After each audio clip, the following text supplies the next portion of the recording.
Blog Talk Radio.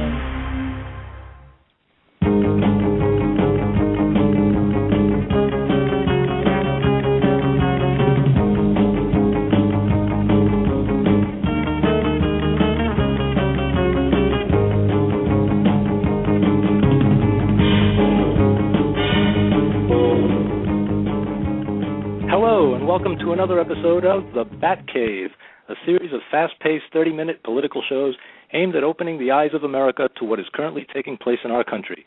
I'm your host, Batmobile, and our guest today will be Josie, a licensed psychotherapist from Texas with an associate and Bachelor of Science degree in nursing and master's in education, counseling, and human development.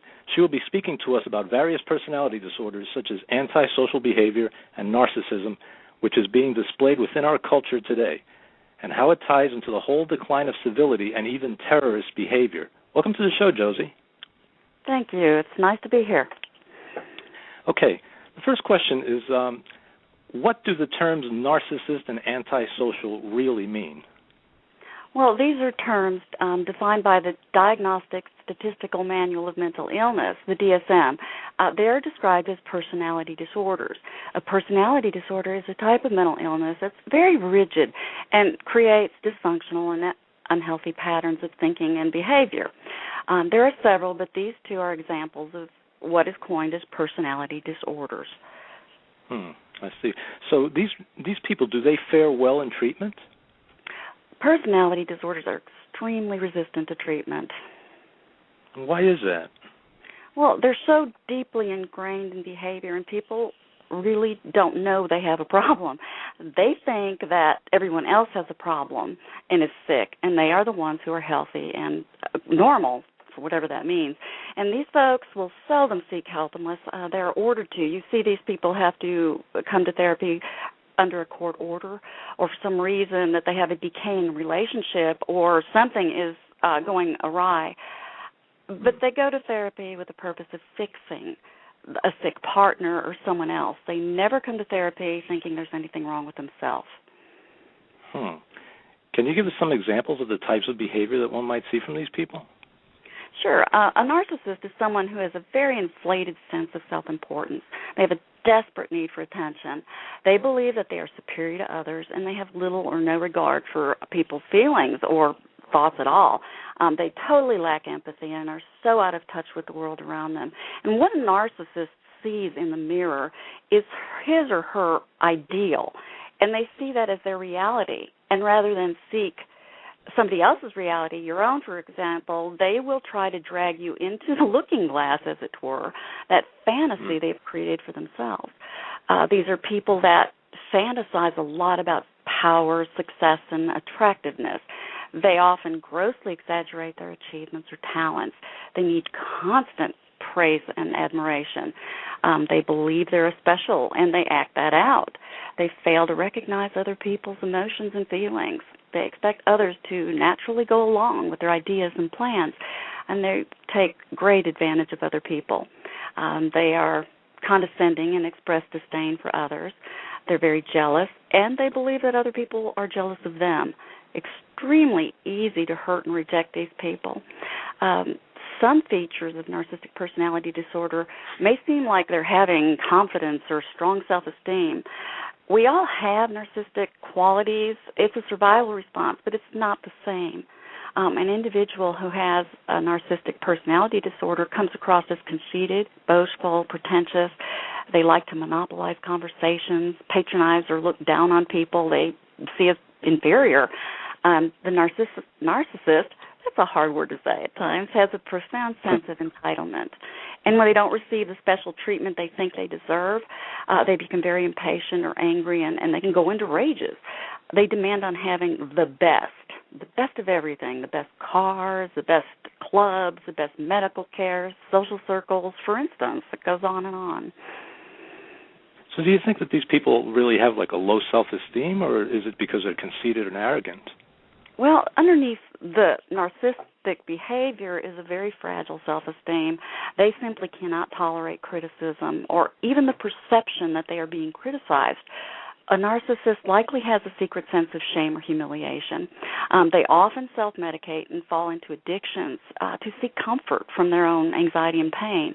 When criticized or insulted, the narcissist will react with contempt, and they want to punish whoever renders those slights upon them. These people can be very, very dangerous. They are often charming and seductive, and if they need something from you, they will pour on the charm. But once they've gotten what they need from you or a situation, they will discard you like a day-old newspaper. These folks will do well in society as they do well in sales.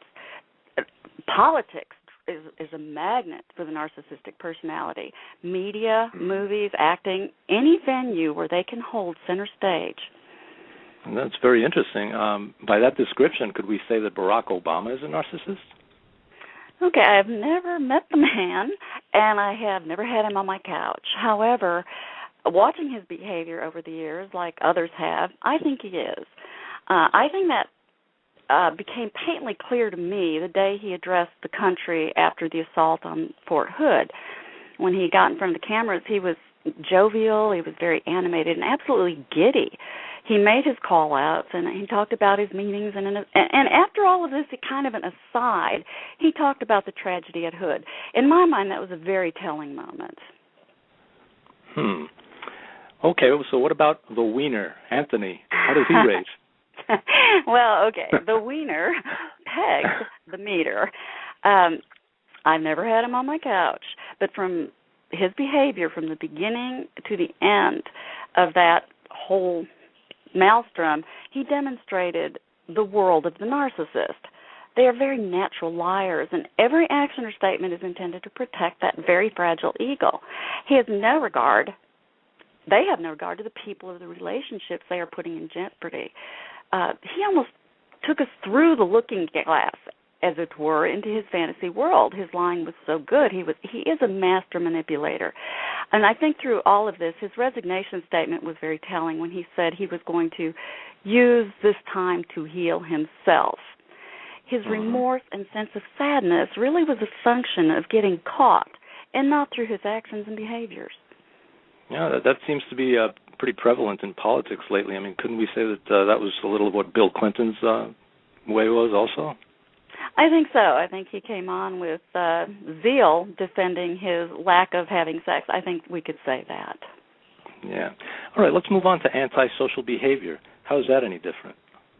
Okay, antisocials are different. This is a sociopath. They typically have absolutely no regard for right and wrong. These people often violate the laws, and that's kind of the defining difference when you see an antisocial is you're going to see a kind of a pattern of entanglements with law enforcement. They're often in trouble. They lie. They will behave very violently, and often these people, too, have drug and alcohol problems. People with antisocial personality disorder may not be able to take responsibility for their family or work or school. You're going to see these people changing jobs very frequently. These people are going to not be able to carry on a very stable relationship. They use charm or wit to manipulate others. They repeatedly violate the rights of others. They have no regard for them. They often render child abuse or neglect and suffer from the same. They intimidate others, very aggressive behavior. The key is the lack of remorse about harming others. This is a real hallmark of antisocial, impulsive behavior. It's very dangerous, don't you think? I mean, something like that doesn't sound, very prevalent to people that consider themselves normal. But I would look at that and say, wow, this is not the typical behavior. So how would people, how would we deal with that? They're very charming. When you look at and I'll go into that later, people like Henry Lee Lucas. I mean, this is a man that had no redeeming quality, yet he seemed to have no trouble attracting victims. They can be very charming when they want to be. You just have to be very vigilant. We expect to see these start to develop in adolescence. Generally, you're going to see this behavior often with youthful offenders, and during the 20s, they start to peak. Later in life, this behavior can reduce or diminish, and it's not really understood why that is. Some think that maybe these people learn to fear the consequences, and sometimes they're simply in prison for whatever offense had occurred, and sometimes they're just getting out of prison and reintegrating. and sometimes they just simply get better at what they do. And antisocial in politics, when I look at Che Guevara, Kim Jong-il, Ted Bundy, Mao, Lenin, Hitler, I think of these people as being antisocials or sociopaths. Wow. So how do these tie into attachment disorders? I think there's a very significant attachment issue here. The theory suggests that the genesis of these personality disorders are somewhat genetic. They can be environmental or related to failure of a child to form a significant attachment to a caregiver at critical times in development. And I think this is key.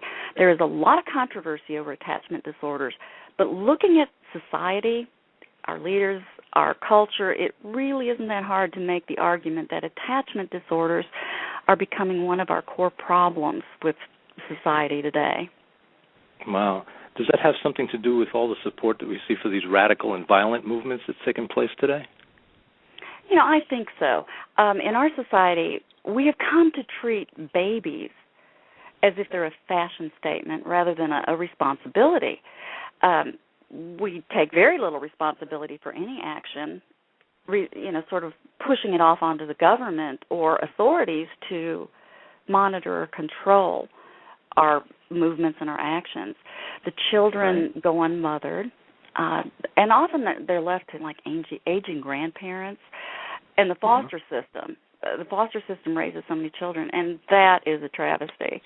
It can never compensate for that parental attachment or that caregiver attachment. And we saw a lot of this at the break of the Cold War when the babies were in orphanages for so long and they started being adopted out internationally. These children demonstrated some aberrant behaviors, and I think we had something like this not that long ago where a family had gotten one of these babies and then shipped it back to Russia because it was, these children will often, they're fire starters. You look at them to mutilate animals, things like that, and that behavior increasingly gets more violent, and they are capable of murder. Very dangerous. These children have not been mothered. And what's worse is that now, and we see that even in our culture with our youth, not only will these unmothered children go unmothered, they become mothers. So earlier generations suffered that whole archetypal image of the unmothered child. And more recently, it is the unmothered mother. These are women who they don't have a clue. And we are creating legions of sociopaths in this country. Yeah. Let me share some statistics that we have here. Children from fatherless homes are 4.6 times more likely to commit suicide, 6.6 times more likely to become teenage mothers, 24.3 times more likely to run away, 15.3 times more likely to have behavioral disorders, 6.3 times more likely to be in a state-operated institution, 10.8 times more likely to commit rape, 6.6 times more likely to drop out of school, 15.3 times more likely to end up in prison while a teenager. And compared to children who are in the care of two biological married parents, children who are in the care of single mothers are 33 times more likely to be seriously abused so that they'll require medical attention, and 73 times more likely to be killed. I mean, that's just amazing. That's very chilling, and it indicates we certainly have a problem that we're not addressing. And sadly, psychotherapy is not valued in any insurance or societal situation. But here's an interesting note on that. When we look at Barack Obama, he didn't know his father, not substantially, and he's created this entire fantasy around that man's belief system. That kind of whole hardcore Marxist 50s radical thing. Right. He's essentially spent his life trying to please a man he never knew. I think the last thing in one of his books, he said he knew his father. He had like a month's exposure to the man. And I think this is interesting because when we look at Muhammad, his father died when his mother was 2 months pregnant with him. So he never knew his father. And he was subsequently given to a Bedouin family for 4 years only to be united with his mother who died 2 years later. So he had some real shifting type attachments there too. And sometimes I listen and I think that Barack Obama really might make some association there, and I really do think at times he believes himself to be a deity. I just think that's an interesting thought. It is. It's really very dangerous when you think about that, because you say, well, look at the mindset of the person that we have controlling our country now. It's just amazing. So, Josie, how can this be all tied into terrorism, do you think? Okay, when we look at these horrific events at home and abroad, I think we're seeing sociopathy at its highest level. In relation to Islam, it isn't the clerics, and you'll notice, it isn't the clerics or the imams going out there and committing the violence. They don't do the actual bloodletting. They do support and encourage it. The mind of the sociopath or the antisocial is exquisitely built to seek out these causes. They can express their pathology in a form that celebrates it rather than punishes it. And I think attachment disorders and their link to antisocial behavior is really highly underdiagnosed, and sometimes I wonder how much of that is due to political correctness. In fact, in 2013, when the DSM comes out again, the renewed version, it is rumored that they are going to remove narcissistic personality disorder from the book. Now, isn't that very interesting that they're going to be doing that? It's almost like the people in power who actually are, probably have these illnesses, they're the ones saying, no, we're going to remove this so that we're no longer going to be held responsible for our actions. It's going to be seen as a normalty, which is, it's not any right now, because we know it. And there's so much controversy over this. We'll see what happens when it comes out, because this is, the DSM, this is thinking we've had for the last 30 years. And they're going to kind of rewrite the book on mental disorders, and the logic is a little bit convoluted. It'll be an interesting transition if they do that. I can't help but think that there's a political link to it, or maybe we're just so epidemic with narcissists that maybe we're just going to ignore it. I think there is probably a political link somewhere. Absolutely. But understand that attachment disorders, narcissism, and antisocial people aren't limited to socioeconomic boundaries. Because we're seeing proverbial orphans out there with credit cards all the time. Paris Hilton leaps to mind. And when we look at developmental theory, it suggests that pathology is likely to occur in children they're neglected and abused at one extreme end of the continuum, and then children who are overindulged and privileged on the other. So the healthy ground is somewhere in the middle. And remember, when we look at Osama bin Laden, he came from a wealthy family. And we can't deny that he was a pretty sick puppy. And then when you look at, in the early 1900s, Leopold and Loeb, they were from rich families as well. Yeah, I guess, sometimes you think, well, maybe when people have money and they spoil their kids that much, it's really not good. It could just lead to real, serious mental issues. Take John Hinckley, who tried to kill President Reagan, the Menendez boys who murdered their own parents in California back in the 90s, and even those boys who committed the Columbine High School mass murders back in the late 90s. They all came from well-to-do families, so it's definitely a problem. So does that have something to do with the rise of the flash mobs that we're seeing across the country today, do you think? I think that's a real interesting phenomenon, this kind of bordering on anarchy. And one of our biggest problems today, it's related to our very entitled children, regardless of socioeconomic status. They have this preconceived notion that they are entitled to certain privileges, and if they do not receive them one way, then it is okay for them to take it in another way.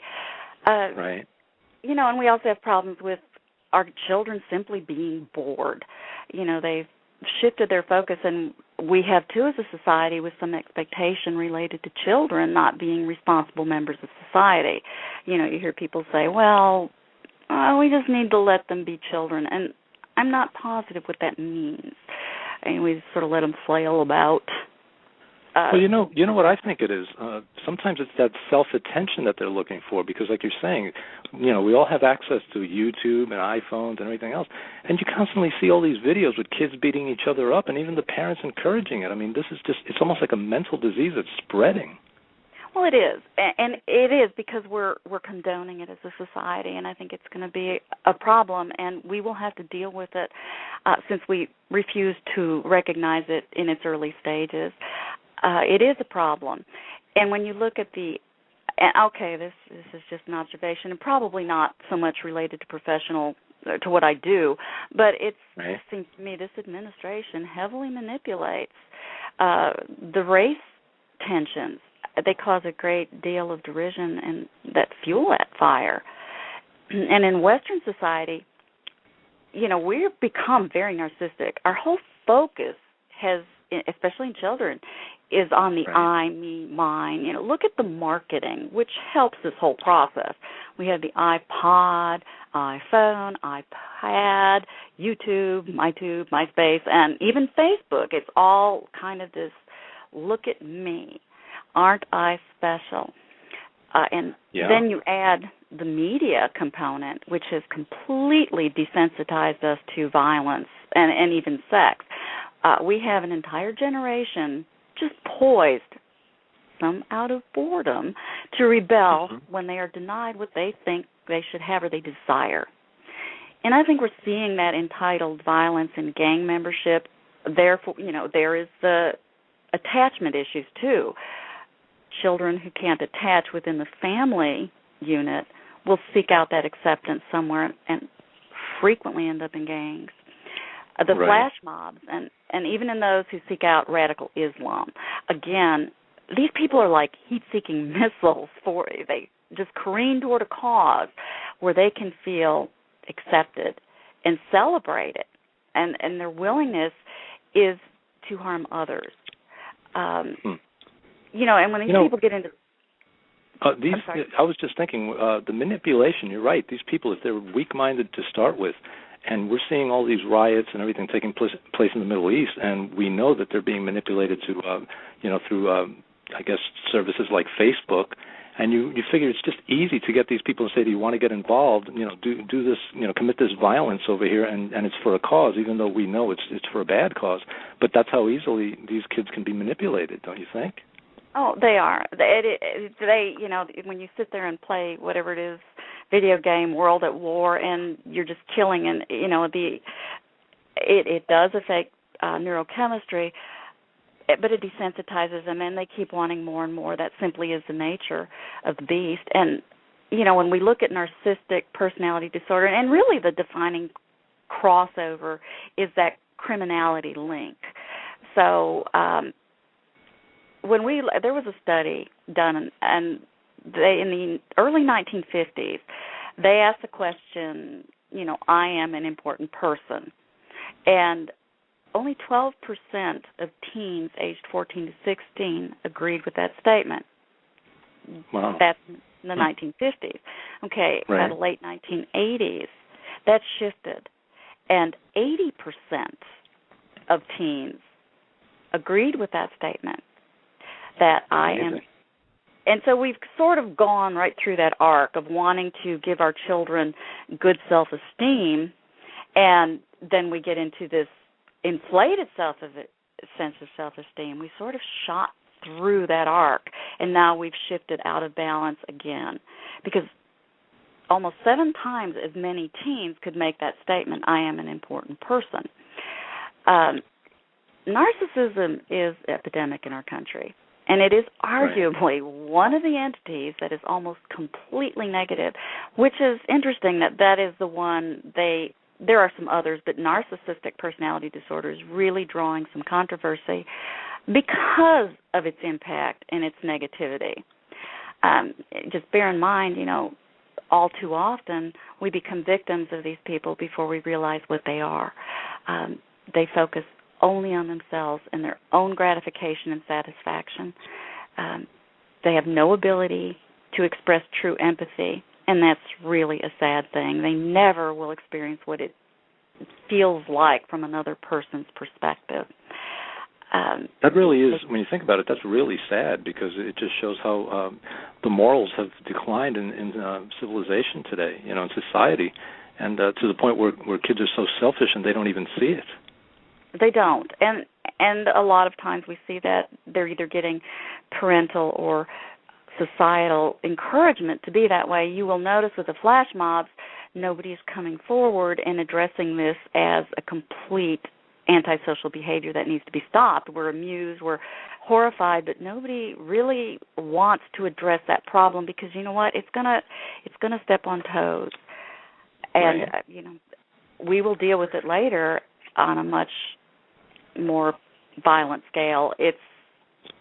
I'm not sure we can stop it at this point. Well, we have to try. All right, Josie, this has been really great, incredible, fascinating information we've gotten here. If we want to learn more about these subjects, and are there some books or movies that you'd recommend for us to see or read? Yeah, there's some real good ones out there. One of them is Generation Me, Why Today's Young Americans Are More Confident, Assertive, Entitled, and More Miserable Than Ever Before. And Jean M. Twenge wrote that. There's also, to me, a definitive work on attachment disorders. It's called High Risk, Children Without a Conscience. Fascinating reading by Ken Magid. And then Blind Eye, How the Medical Establishment Let a Doctor Get Away with Murder, by James B. Stewart. That is an amazing book and chronicles the life of Michael Swango. Really fascinating. And in movies, I know that's your favorite venue. When you watch 310 to Yuma, Russell Crowe projects classic antisocial behavior. And No Country for Old Men, fabulous. It is an excellent study. And if you want to look at classic narcissism, Gone with the Wind.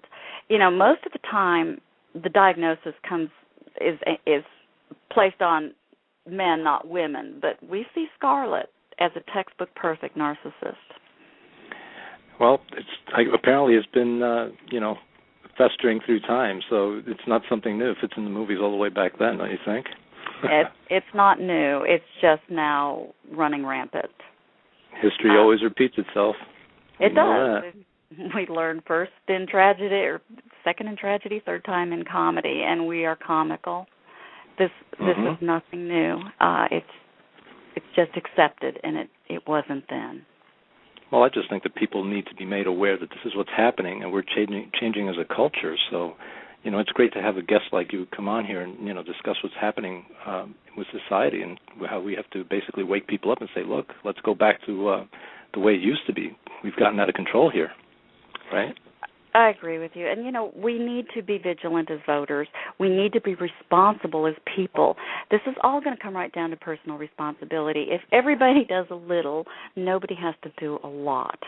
But we're placing the burden of responsibility on a very narrow population. And that's not a good thing. And we're going to have to, maybe do the wee pad or something. I don't know. The dog would put at the door. I don't know. All right, Josie.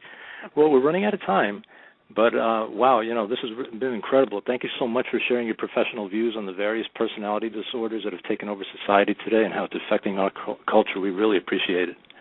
Thank you. I've enjoyed it. Remember, everyone, our votes give officials the power of life and death over America and her people. Shouldn't we demand to know our politicians are vetted properly? Think about it.